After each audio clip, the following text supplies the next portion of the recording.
Hello, ladies and gentlemen, and welcome back to another episode of the Rule 34 podcast. I'm your host, Jack, joined by my guest, Mr. Solis.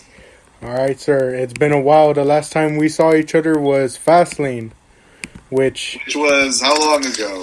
I have my notes here. A decent amount of time, about 20 days ago, about 3 weeks ago.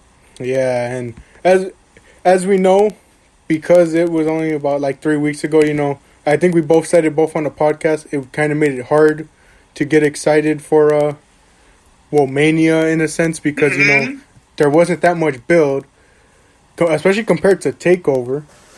But despite that, I do say that this whole week just definitely was it made it start to feel more and more like Mania week as the days went on. Agreed. When we got closer and closer to the days, I named for myself a couple of matches I was especially looking forward to, and found myself really looking forward to a couple each night. Yeah. We're talking about 2 nights of NXT action and 2 nights of WWE action. 11 hours of wrestling. Goodness gracious. Yeah. It was an easy watch. Yeah, it definitely was. But before we get into it, sir, how are you? I forgot to ask you that. I'm doing fine.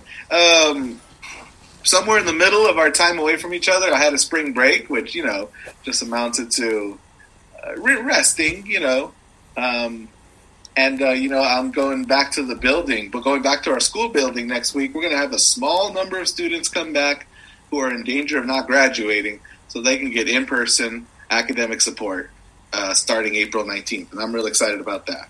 Wow. That sounds great. I'm glad to hear that you guys are doing so much for those students. And how about you? How you been?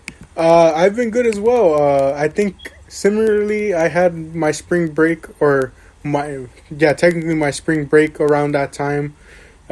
Spent a lot of it relaxing and just preparing for my next quarter, which I'm now week 3, I believe it is now. Yeah, you must have had the spring break right after Fastlane. Yeah, so I had it right after Fastlane, and then it was about a week or so, and then went right back in for spring quarter, and enjoying my classes so far. Right on, good. Did you tell me last time you were declared English major? Yeah, but currently thinking of maybe switching to history. I don't know yet. Mm-hmm. You did profess a strong interest in those classes that most replicated your experience with Mr. Soto. Yeah. But so, the 2 nights of NXT. Stand and deliver. Stand and deliver. I truly did like that name for it, Yeah. It definitely, to me, it was like a testament of what NXT, especially the Takeover events, have always been, because early days of NXT were developmental days, and so whenever they had those Takeover events, they always wanted to go out and deliver to showcase themselves, showing that they're the future. And so, this event definitely was showing off the future of NXT as it's grown. And you and I spoke, when was the last Takeover event? Was it New Year's Evil? Vengeance Day. Vengeance Day, where you and I both surely were sort of pontificating on where do they go from here, and to just be reminded over 2 nights how strong that roster is. It's like, how do they keep doing that, Jack? Yeah, that was one thing. There's so many matches on this where even though I'll spoil a bit right now, even though at the end of night 2, when I took in both nights as a whole, I was similarly Vengeance Day left with the question a lot of who's next, what's next, where do we go from here. It wasn't like similar main roster pay-per-views, where because it's there's a bunch of people set in their places, and because you expect so much because of past cases.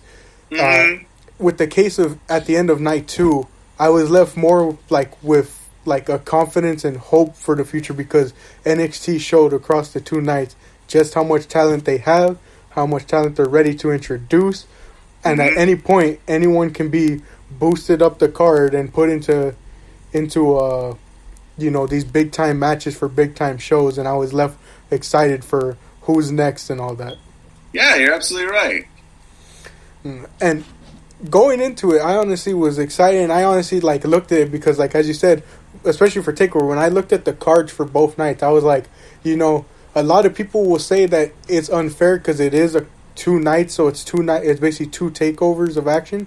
But I looked at it, and I honestly thought the card on paper is one of the best they've ever had in the history of NXT, and this could probably go down as one of the best takeovers in NXT. And I wonder if the pandemic never happened, I wonder if they would have tried to hold this 2-night event in one obnoxious Saturday night from 4 to 11. You know what I mean? Would they have still been trying to do that? Yeah. Or have they wised up to why to all the reasons why a 2-night event is better? Yeah, especially when it comes to WrestleMania. I know a lot of people want it back on one night, but the 2-night event to me just makes it so much better because even if there is filler, it's because it's spread so evenly in a sense across 2 nights, you don't notice it. No spoilers for what we have coming up in the next couple episodes, but there are 4 main events across 4 nights, and there's so much energy and enthusiasm for each one.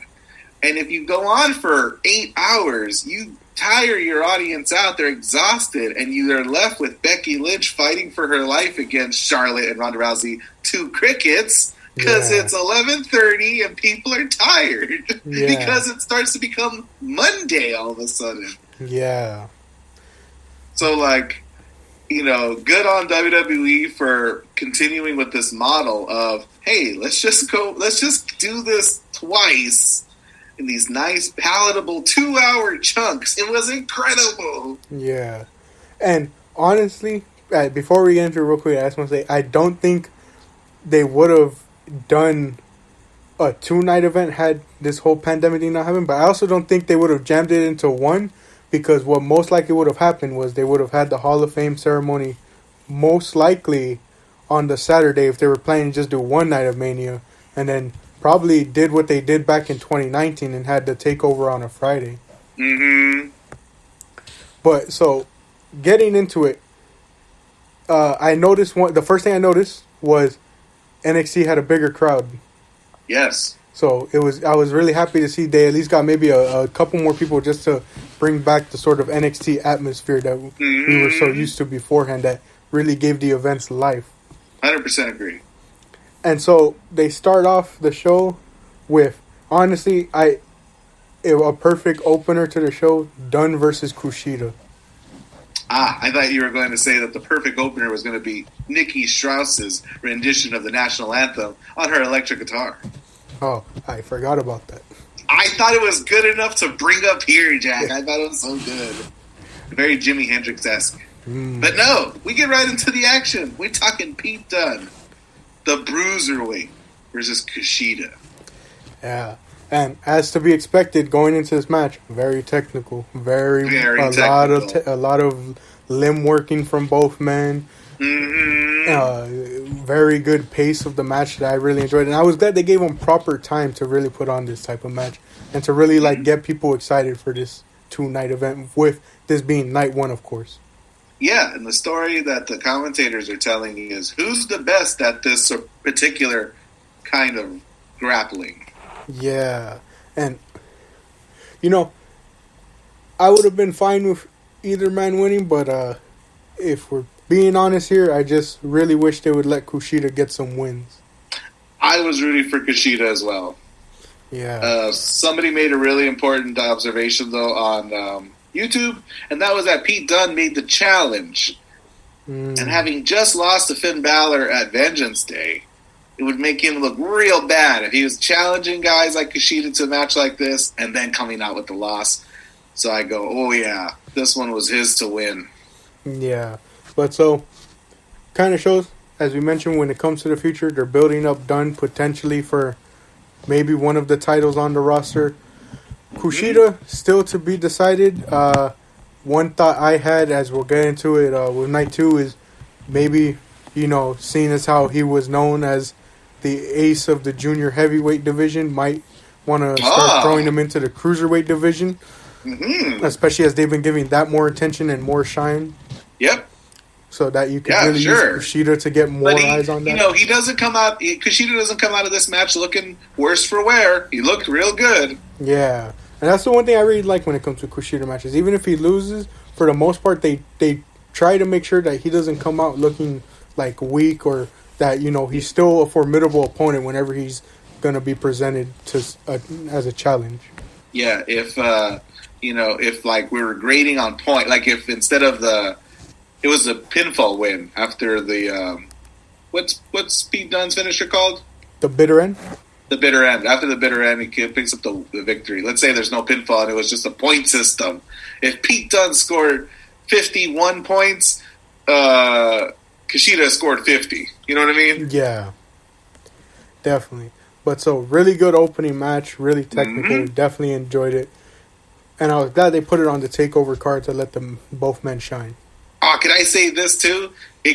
Jack, I have turned a corner. I've been converted. All hail the Peacock, because they aired NXT Takeover Stand and Deliver Night 1 at the same time as it appeared on USA Network.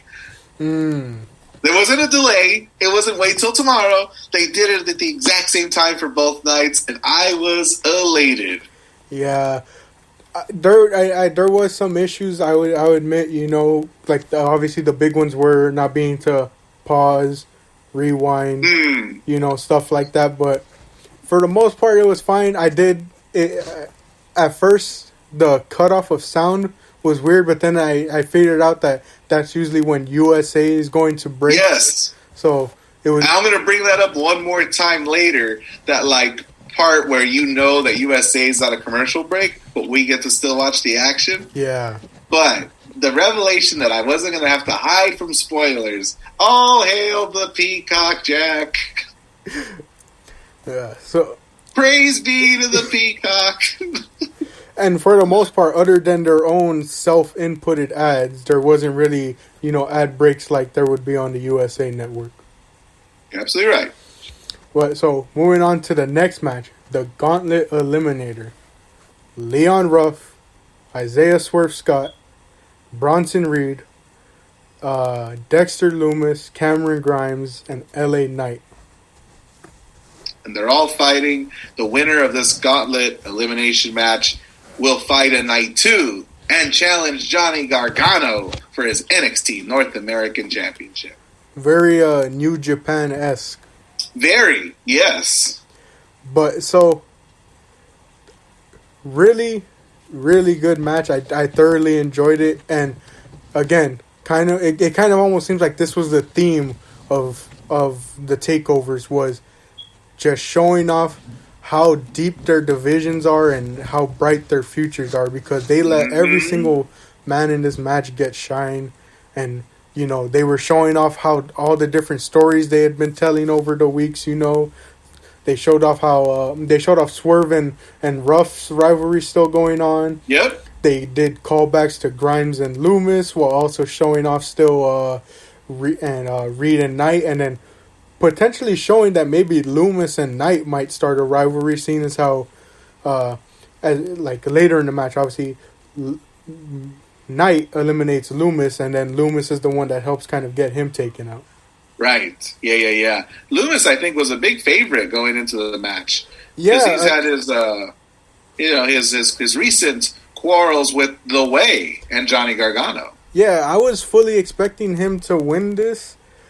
And when I saw, obviously, so Ruff goes out first at the hands of Isaiah Swerve Scott. And I feel like that might be the end to their rivalry. I think that's a good place to end it in the Gauntlet Eliminator. Mm-hmm. Then, if I remember correctly, Lumis gets eliminated by Knight. And then Knight gets eliminated by, I believe it was Bronson Reed? Bronson Reed. And so it was really surprising to see Lumis go out that early. And then it was also kind of surprising to see Knight go out that early, because I was kind of surprised that they weren't going to be doing maybe the usual NXT thing where they do a lot of pushing of newly introduced stars. Yeah. But I was really happy that that happened, because then we're left with the final three of Swerve, Grimes, and Reed. Three men who within the last year have been really consistent members of the North American division, and have been all three men have been consistently built up, given TV time and all this. Yeah. So to see them say that, or to basically, it was kind of like a silent nod and saying we're rewarding these three guys for their past year of work, and they're gonna be the ones that get this shine in the final minutes with this triple threat, which they really let all three men shine, and more specifically when Grimes gets eliminated. That I love that ending sequence where between Swerve and Reed, they really let those two men almost have like a mini match at the very end. I was really surprised to see Swerve as one of the final two of the Gauntlet Eliminator. He's a guy that, like you said, they like to push the newest guys, right? You think LA Knight's in, he's in just in time for his North American title shot, and Swerve feels like a guy who didn't get to be the new guy because he came in with others. He came in with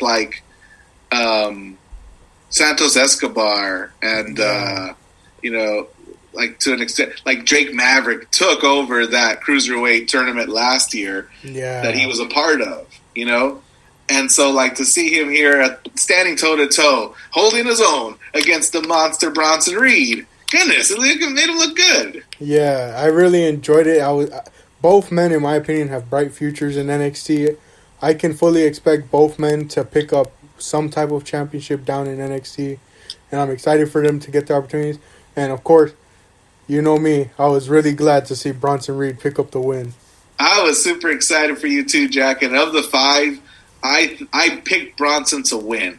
I thought Dexter Lumis might win. There's a strong possibility.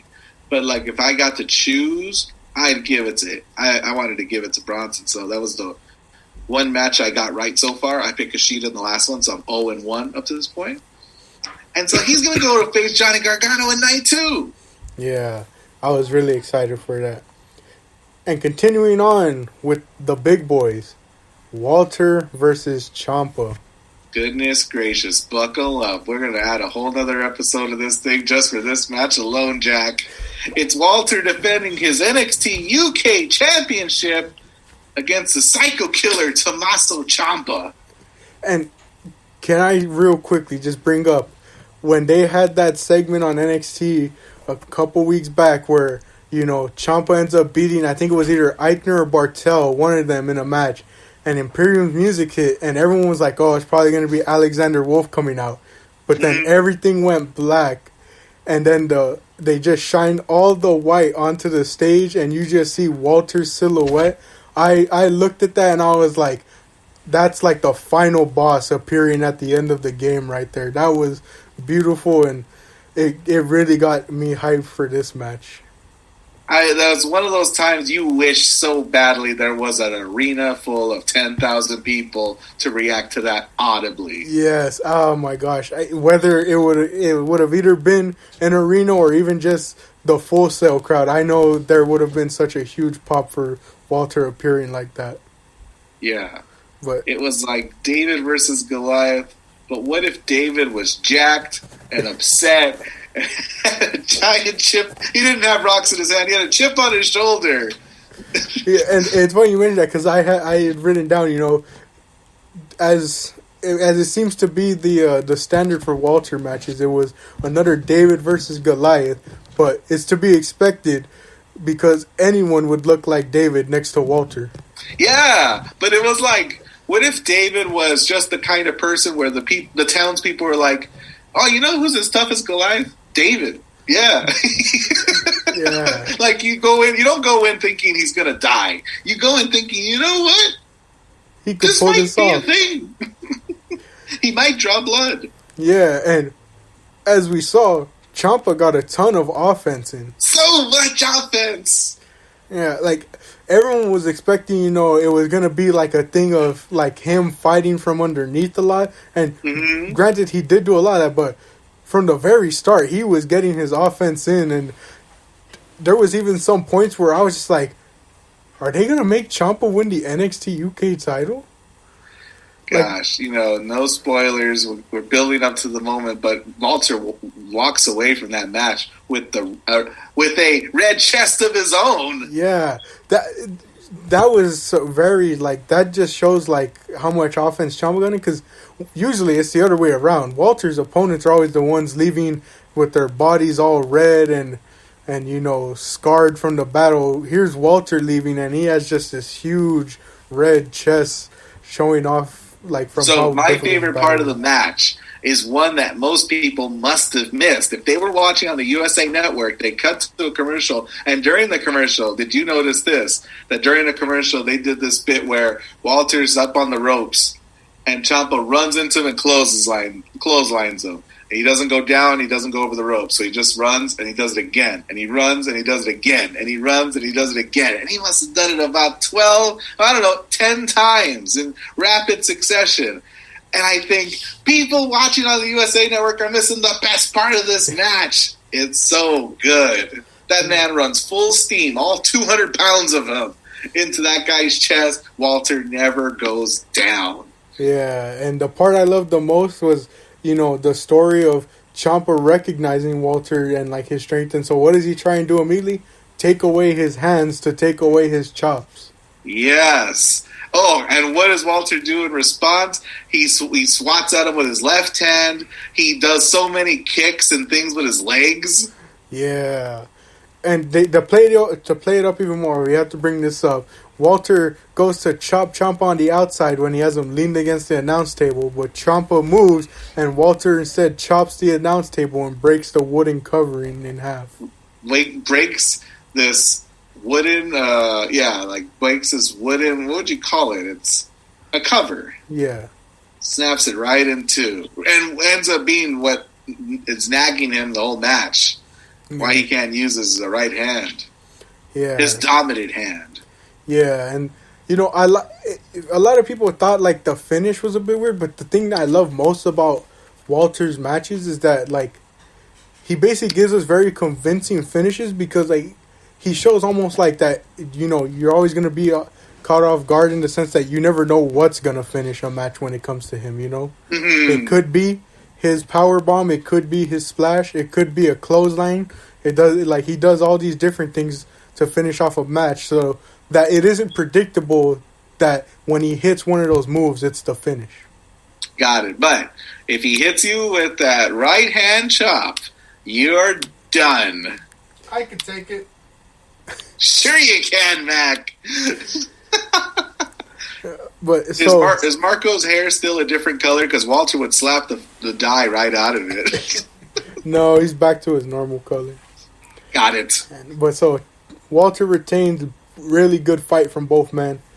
So good, Jack. I already know that every match for the next 3.5 days are going to try to live up to it in my mind. Yeah. And shout out to Walter, because on the next night, he had just as good of a match against Rampage Brown on NXT UK.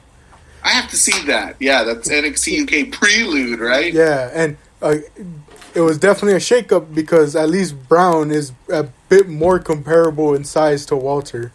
And did Walter go? Was it live?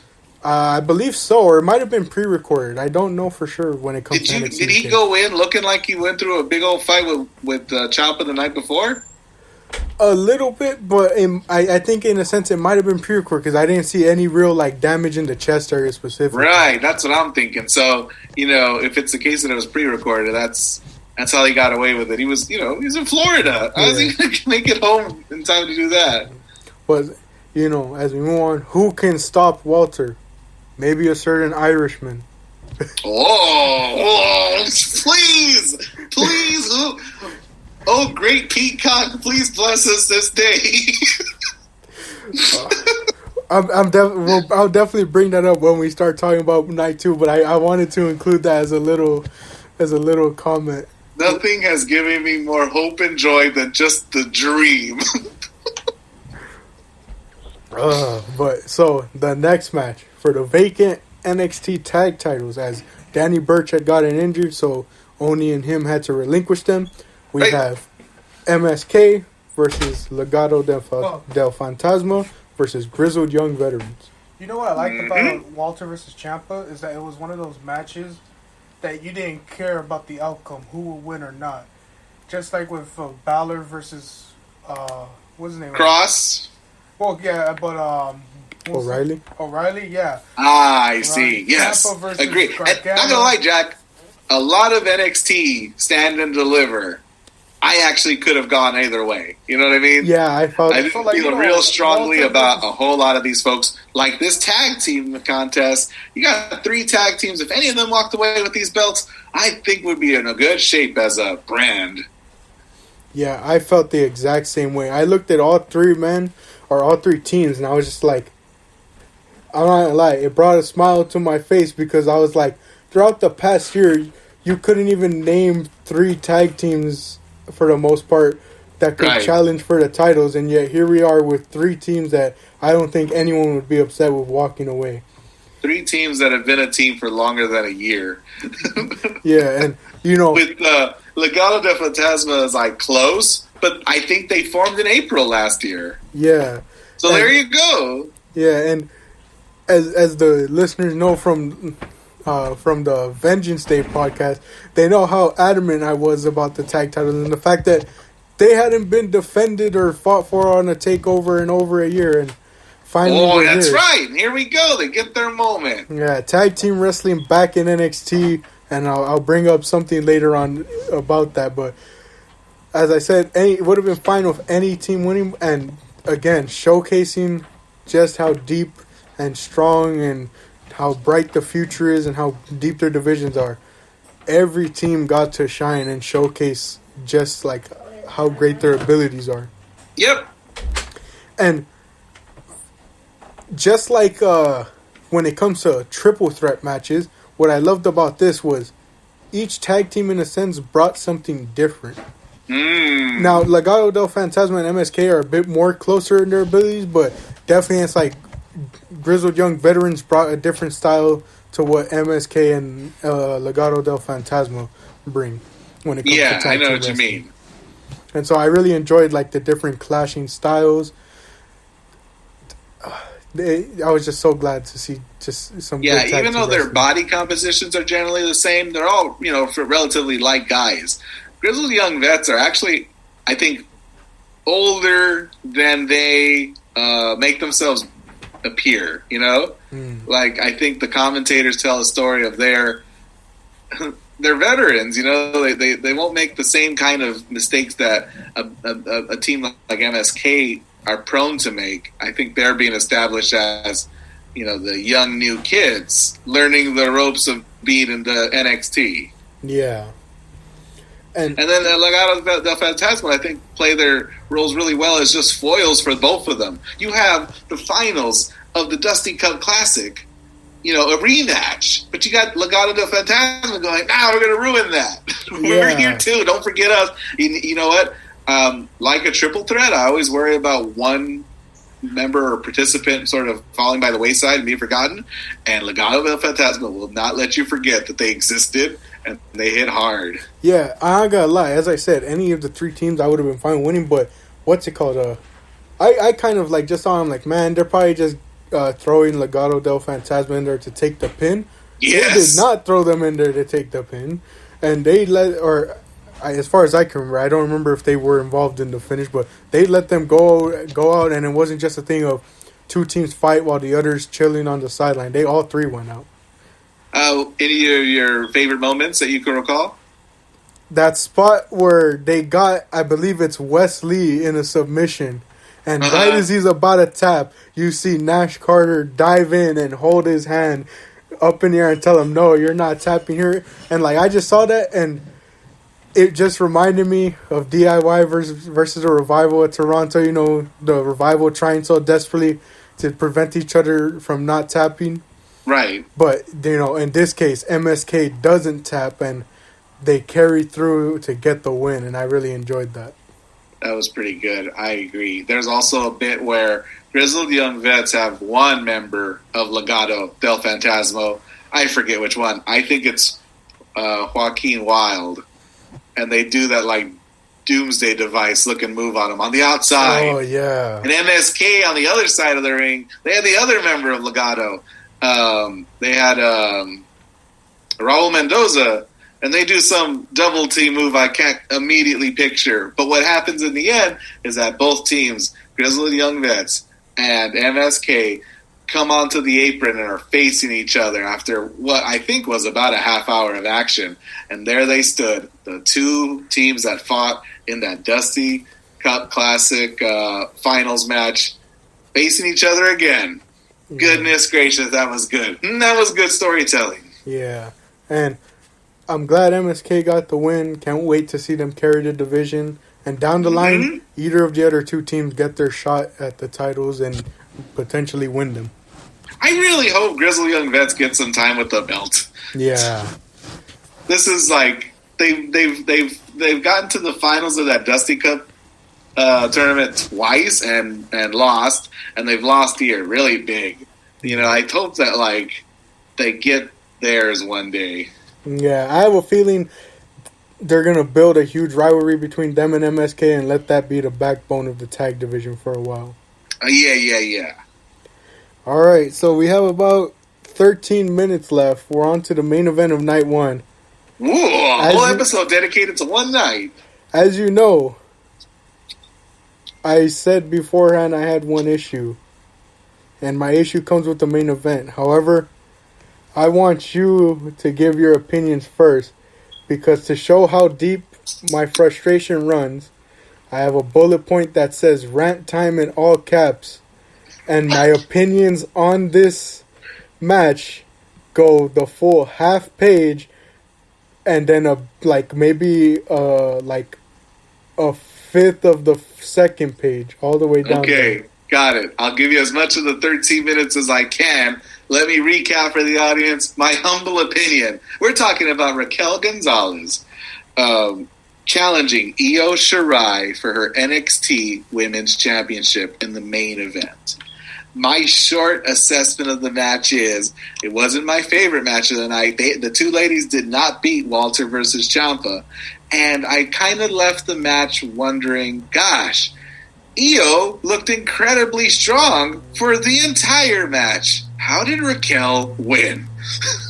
I thought, we're talking about Io Shirai who's jumping off the skull of the set. You know what I mean? Yeah. There are so many big old power moves on Io's part that Raquel comes in and does her chokeslam power bomb and wins. And Raquel did this funny thing. She said, "Why won't you stay down?" And I thought, Raquel, you're the one. You're the one that won't stay down. You haven't done enough to put Io down. And she picked up the win and is the new NXT Women's Champion. And then your dad messaged me about 30 seconds later and said, that was baloney. What you got, Jack?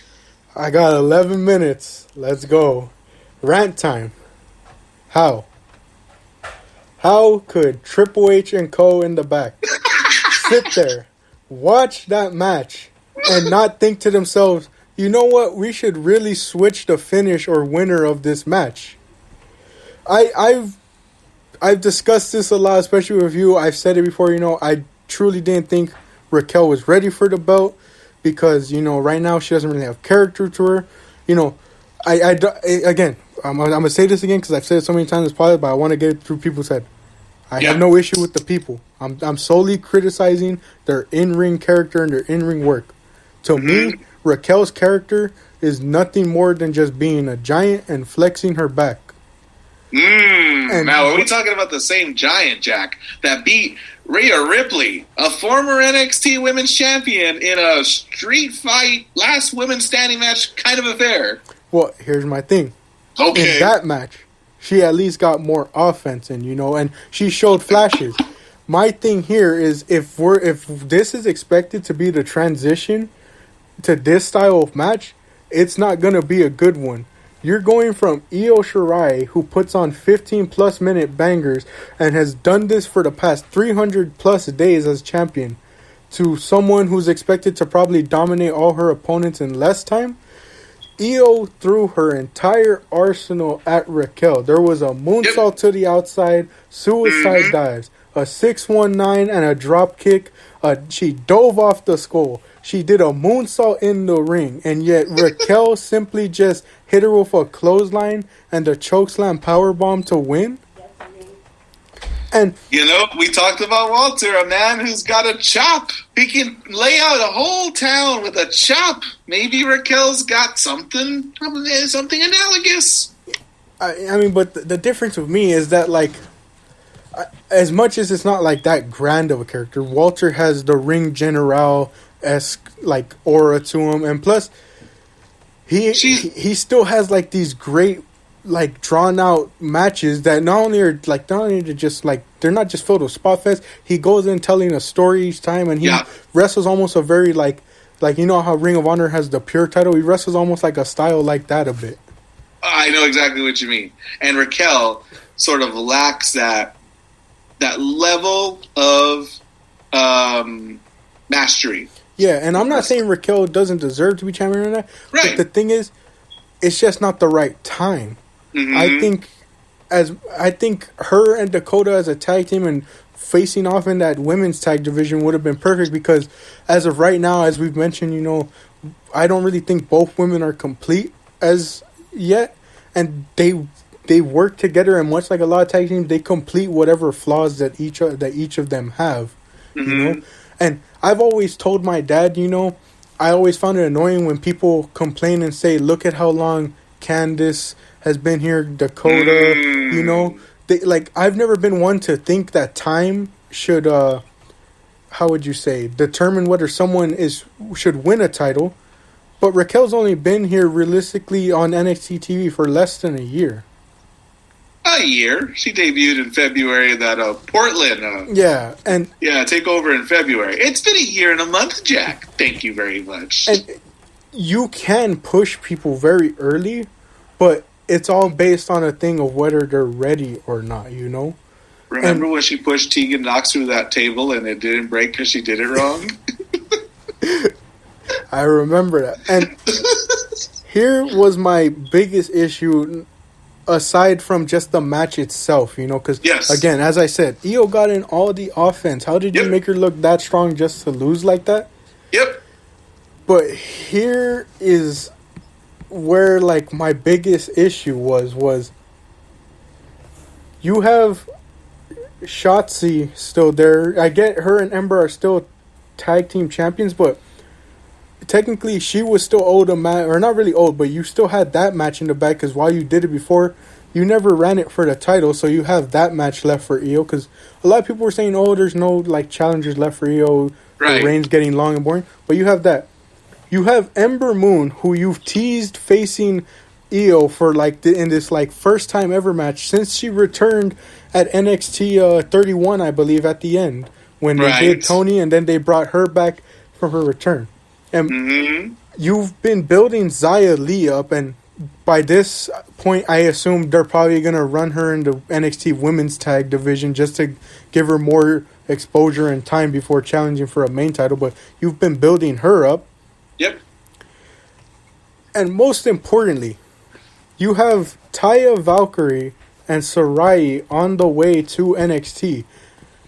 And, you know, as I mentioned, you can push people from the start, and I think Taya is one of those that you should push from the start just because she has a lot of what you need when it comes to a person that can, like, carry a championship for a while, you know?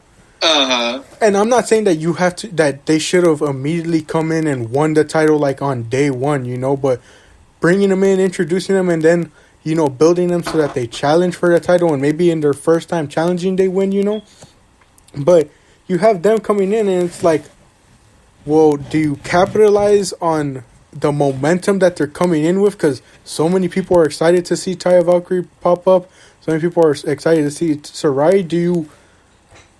How are you going to capitalize on that momentum now? Because it's either you bring them in and you decide to strike the iron while it's hot and immediately have them beat Raquel, or do you have them, or do you immediately feed them to Raquel and have the fans most likely turn on Raquel because she immediately beat the newcomers that had a lot of momentum going for them? Don't tempt them, Jack. That's what they want. They want you to boo Raquel. She's a heel, I think. It's hard to tell sometimes. Yeah. She's a big monster heel. She's Big Mama Cool, Jack. She's only got one problem. That's haters. Haters, Jack. But, I think you wanted Io to lose to a formidable opponent, and you had a towering figure like Raquel kind of be able to serve that role. Now we've got to just feed her, maybe a Shotzi, maybe an Ember. Oh, it is to their detriment. But, yeah, you go for a while of her just knocking people down left, right, and center, and who's going to be the one to topple her? Maybe it's Zoe Stark.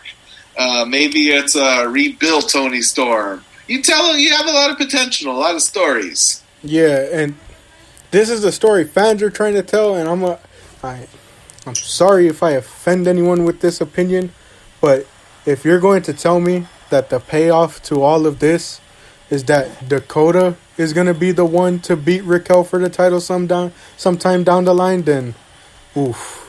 Because here's that. I would love that a great deal. This is like, again, I don't have hate for you, but this was the thing I brought up to my dad as to why I just wouldn't understand it, is that look at the way NXT has presented Dakota Kai to us. Yeah. Now, obviously, you can make that into a story saying that, Dakota's going to prove, like, the past wrong. But, like, to me, it's like NXT has presented her as nothing more than needing Raquel to be there in order to, like, either, like, look strong or win matches. They had her get bullied by Shayna Baszler constantly, like, around, like, 2019-ish. Yep. And this is my biggest point of the way you present these people, why it matters. She was stuffed into a locker by Rhea Ripley. How do you present them like that, and then the next time have to look at that and say, well, I guess, yeah, she's a formidable opponent for whoever's champion. Yeah. When you present them like that, it's kind of hard to look at. That's why I say I wouldn't want to see that payoff of her being her, just because of the way NXT has presented her. I see. But what is likely going to happen down the line? She might turn. They might fight each other. Raquel might vanquish her own best friend, Dakota Kai, as one of many notches on her belt. Yeah. And this was the little note I wanted to add when I was talking about the tag division. Yep. I'll be optimistic for the future of the NXT women's title and its title scene.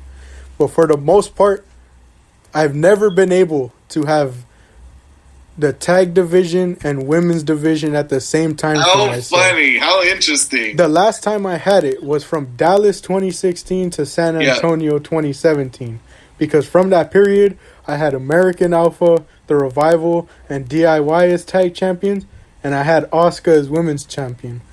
But ever since then, it's like there's always been one champion from the two that has interested me more.